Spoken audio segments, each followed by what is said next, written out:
School trip. आयु बस में बैठा बस यही सोच रहा था कि वो पहाड़ कैसे होंगे। आयु जो 15 साल का था, पिछले 3 साल से चंडीगढ़ में ही रह रहा था। फिर भी वो कभी हिमाचल की हसीन वादियों में नहीं गया था।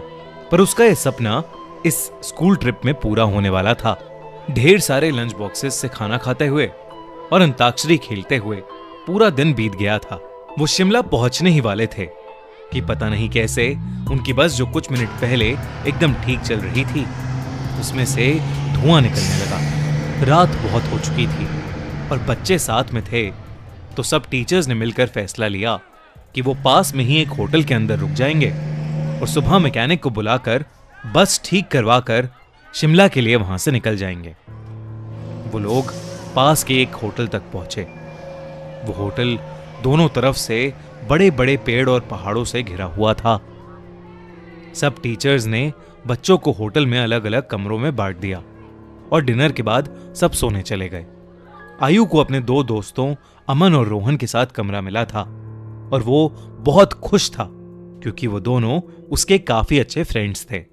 आयु, अमन और रोहन जब कमरे में गए तो कमरे की खिड़की से उन्हें जंगल के बीचों बीच एक झील दिखाई दी।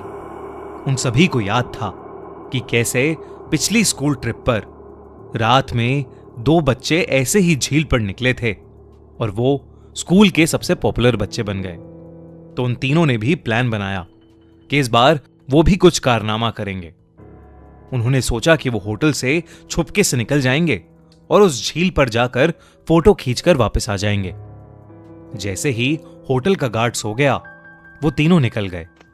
झील दिखने में तो होटल से ज्यादा दूर नहीं लग रही थी, पर वो तीनों करीब आधा 1 घंटा झील की तरफ चले जा रहे थे और जंगल का रास्ता था कि खत्म ही नहीं हो रहा था।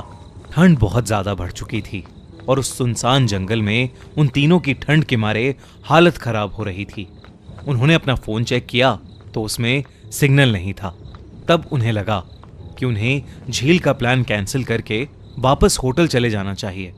अपने फोन की फ्लैशलाइट के सहारे वो वापस होटल का रास्ता ढूंढने लगे।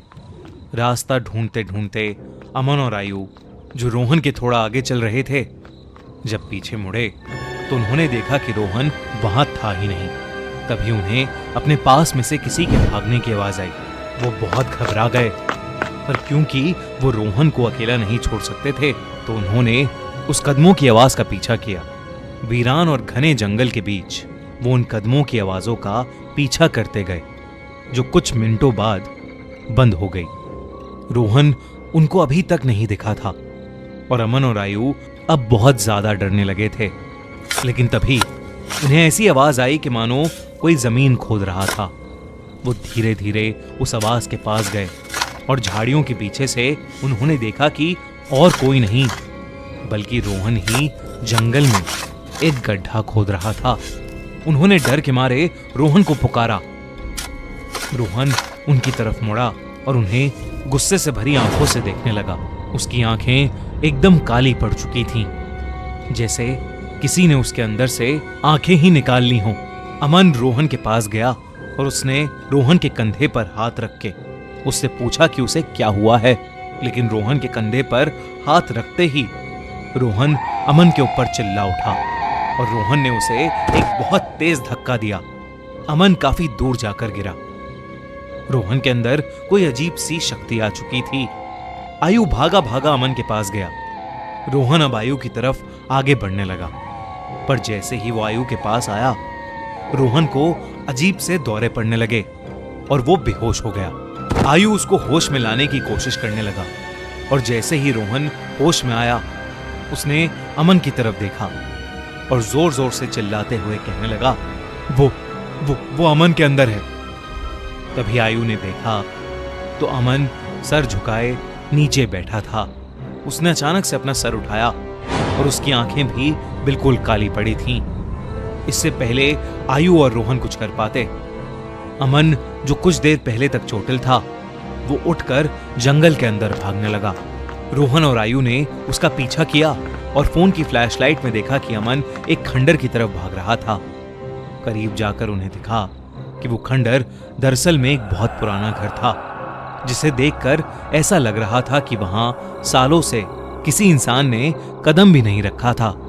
दोनों बहुत ही डरे हुए थे और उनकी आगे जाने की हिम्मत नहीं हो रही थी। पर अमन को बचाने के लिए आयु और रोहन उस खंडर में घुस गए। ऊपर के एक फ्लोर से उन्हें एक आवाज आ रही थी। वो उस आवाज के पास पहुंचे तो जो उन्होंने देखा उस पर उन्हें विश्वास ही नहीं हुआ। उन्होंने देखा कि अमन बेहोशी की हालत में हवा में लटका हुआ था और एक बूढ़ी औरत उससे बात कर रही थी। उस औरत का चेहरा बहुत भयानक था। उसकी आंखें एकदम काली थीं, खाल लटकी हुई और बिखरे हुए सफेद बाल उसे और डरावना बना रहे थे। वो दोनों उस औरत को देखते ही वहां से बाहर भागे। वो औरत भी उनके पीछे पीछे आने लगी। आयु और रोहन जल्दी से सीढ़ियों से नीचे उतरे और उस खंडर के घर के दरवाजे तक पहुंचे। उन्होंने जब मुड़कर एक बार पीछे देखा तो वो बूढ़ी औरत किसी कीड़े की तरह रेंगती हुई सीढ़ियों से उतर रही थी और उनके पास ही आ रही थी। वो किसी तरह वहां से निकलकर जंगल की ओर भागे और भागते चले गए। भागते भागते उन्हें पता नहीं चला कि कब वो उस झील के पास आ गए थे, जिस झील की तलाश में वो होटल के बाहर निकले थे। रोहन और आयु दोनों भागते भागते उस झील के अंदर गिर पड़े और डूबने लगे। उन्हें ऐसा लग रहा था कि जैसे कोई उन्हें अंदर खींच रहा हो। आयु किसी तरह झील से बाहर आ गया, पर उसकी आंखों के सामने रोहन झील में डूब गया और वो कुछ भी नहीं कर सका। आयु ये सब देखकर इतना घबरा गया कि उसे चक्कर आने लगे और वो वहीं बेहोश होकर गिर पड़ा। आयु की जब सुबह आंख खुली तो वो उसी होटल के कमरे में था। वो भागकर बाहर गया तो बाहर पुलिस की बहुत सी टीम्स थीं और जमीन पर सफेद चद्दर में लिपटी हुई रोहन और अमन की लाश पड़ी थी।